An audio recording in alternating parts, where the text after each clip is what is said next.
Bismillahirrahmanirrahim.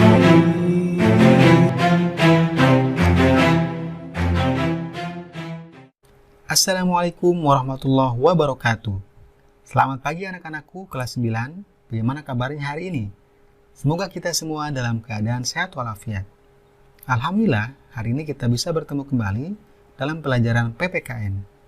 Sebelum kita mulai, seperti biasa, marilah kita membaca doa terlebih dahulu. Pada pertemuan kali ini, kita akan pelajari bab 3, yaitu tentang Kedaulatan Negara Kesatuan Republik Indonesia, bagian ketiga, melaksanakan prinsip-prinsip kedaulatan sesuai dengan Undang-Undang Dasar Negara Republik Indonesia tahun 1945. Perkembangan demokrasi di negara Republik Indonesia.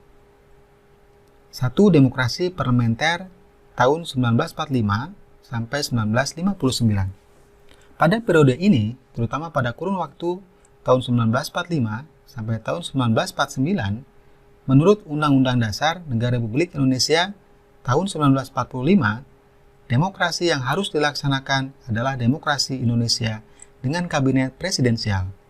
Namun, dengan keluarnya maklumat pemerintah tanggal 14 November 1945, berubah menjadi demokrasi parlementer.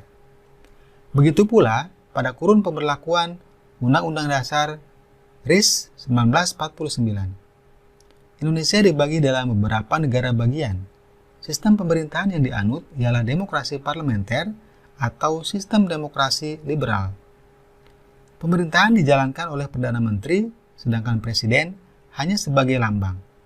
Karena pada umumnya rakyat menolak RIS, pada tanggal 17 Agustus 1950, Presiden Soekarno menyatakan kembali kepada bentuk negara kesatuan dengan Undang-Undang Dasar Sementara 1950. Pada masa pemberlakuan Undang-Undang Dasar Sementara 1950, demokrasi parlementer masih tetap dipertahankan. Namun, pada kenyataannya, demokrasi ini tidak cocok dengan jiwa bangsa Indonesia. Hal tersebut menimbulkan silih bergantinya kabinet. Pembangunan tidak lancar, serta partai-partai mementingkan kepentingan partai dan golongannya. Hal ini sangat membahayakan kehidupan berbangsa dan bernegara. Oleh karena itu, Presiden menganggap bahwa keadaan ketatanegaraan Indonesia dalam keadaan bahaya yang dapat mengancam persatuan dan kesatuan bangsa. Untuk itu, pada tanggal 5 Juli 1959, Presiden mengeluarkan Dekret Presiden 5 Juli 1959 yang isinya 1. Pembubaran Badan Konstituante. 2. Memberlakukan kembali Undang-Undang Dasar 1945 dan tidak berlakunya Undang-Undang Dasar Sementara 1950. 3. Pembentukan Majelis Permusyawaratan Rakyat Sementara atau MPRS. Dan keempat, pembentukan Dewan Pertimbangan Agung Sementara atau DPAS. Kedua, demokrasi terpimpin tahun 1959 sampai 1966. Periode ini sering juga disebut dengan Orde Lama. Undang-Undang Dasar yang digunakan adalah Undang-Undang Dasar Negara Republik Indonesia tahun 1945 dengan sistem demokrasi terpimpin. Menurut Undang-Undang Dasar Negara Republik Indonesia tahun 1945, Presiden tidak bertanggung jawab kepada DPR.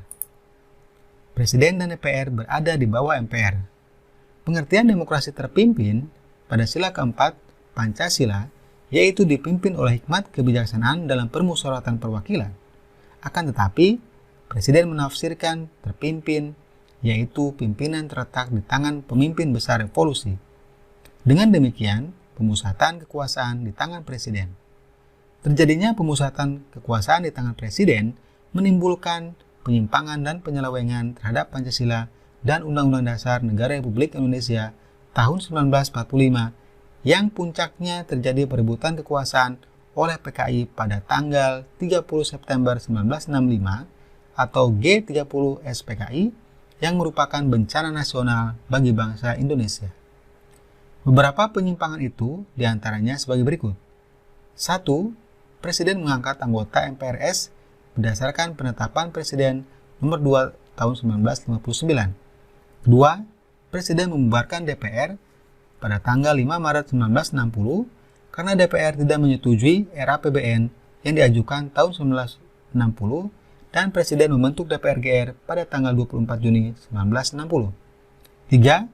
Presiden melakukan pengintegrasian lembaga-lembaga negara berdasarkan penetapan Presiden nomor 94 tahun 1962 tanggal 6 Maret 1962, yaitu Ketua MPRS, Ketua DPR GR, dan Wakil Ketua DPA mendapat kedudukan sebagai Wakil Menteri pertama, serta Ketua MA, Wakil-Wakil Ketua MPRS, dan DPR GR mendapat kedudukan sebagai Menteri. Keempat, pengangkatan Presiden seumur hidup melalui TAP MPRS nomor 3, /MPRS, /1963. Kelima, penyimpangan politik luar negeri di mana Indonesia hanya bekerja sama dengan negara-negara sosialis komunis dan melakukan konfrontasi dengan hampir semua negara barat. Keenam, Presiden membubarkan Partai Masyumi dan Partai Sosialis Indonesia yang sesuai dengan nilai-nilai Pancasila, tetapi memberikan kesempatan berkembangnya Partai Komunis Indonesia yang jelas-jelas bertentangan dengan nilai-nilai Pancasila.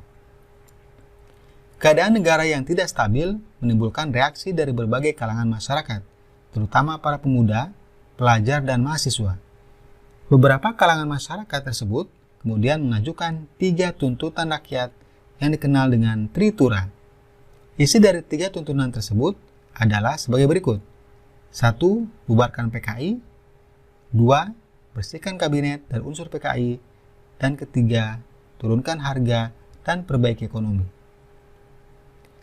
3. Demokrasi Pancasila tahun 1966 sampai 1998. Periode ini dikenal dengan sebutan pemerintahan Orde Baru yang bertekad melaksanakan Pancasila dan Undang-Undang Dasar Negara Republik Indonesia tahun 1945 secara murni dan konsekuen. Pada periode ini, secara tegas dilaksanakan sistem demokrasi Pancasila dan dikembalikan fungsi lembaga tertinggi dan tinggi negara sesuai dengan amanat Undang-Undang Dasar Negara Republik Indonesia tahun 1945. Demokrasi Pancasila berpangkal dari kekeluargaan dan gotong royong, sehingga dapat dirumuskan bahwa demokrasi Pancasila berarti kedaulatan rakyat yang berdasarkan kerakyatan yang dipimpin oleh hikmat, kebijaksanaan dalam permusyawaratan perwakilan, dengan didasari nilai-nilai ketuhanan, dengan menjunjung nilai-nilai kemanusiaan yang adil dan beradab, demi persatuan dan kesatuan bangsa untuk menciptakan keadilan sosial bagi seluruh rakyat Indonesia.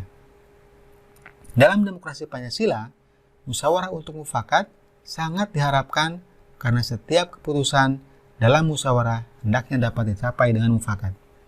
Tetapi bila tidak tercapai mufakat, maka pengambilan keputusan dapat ditempuh melalui pemungutan suara.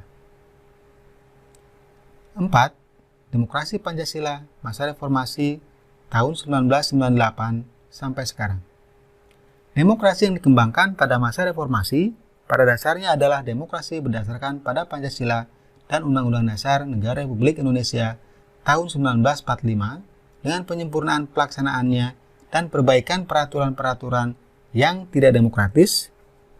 Selain itu, dengan meningkatkan peran lembaga-lembaga negara dengan menegaskan fungsi, wewenang, dan tanggung jawab yang mengacu pada prinsip pemisahan kekuasaan dan tata hubungan yang jelas antara lembaga-lembaga eksekutif, legislatif, dan yudikatif.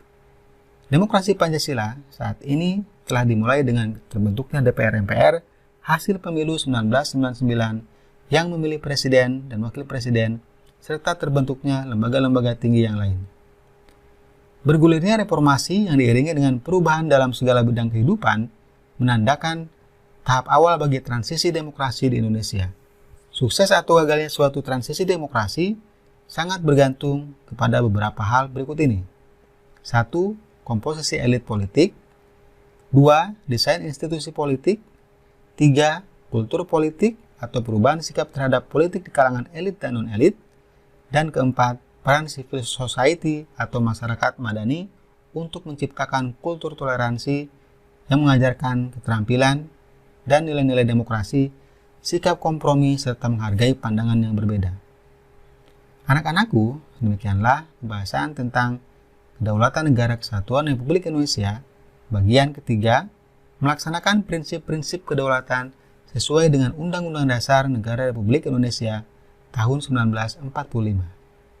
Semoga kita semua dapat memahaminya dengan baik dan mengamalkannya dalam kehidupan sehari-hari. Terima kasih. Wassalamualaikum warahmatullahi wabarakatuh. Allahu la ilaha illa huwal hayyul qayyum